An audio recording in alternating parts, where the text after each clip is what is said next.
களபக்குறி என்றழைக்கப்படும் சந்தனத்தை அன்னையானவர் நெற்றியில் வைத்த பின்னர் அதனை உடனடியாக பன்னீர் கொண்டு அழித்து குறும்பு செய்யும் குறும்பு கண்ணனுக்கு சுபமங்களம்.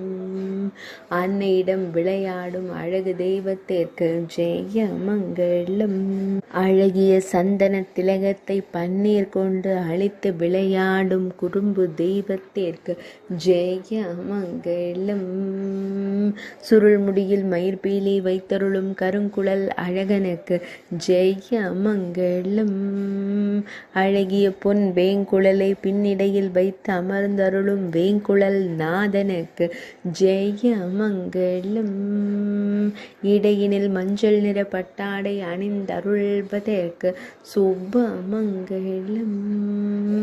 அமைதியாய் குறும்பு செய்து மகிழும் சின்ன கண்ணனுக்கு ஜெயமங்களம். திருமேனியில் பொன்னாபரணங்கள் அணிந்தருளும் பொன்னுண்ணி கண்ணனுக்கு ஜெயமங்களம்.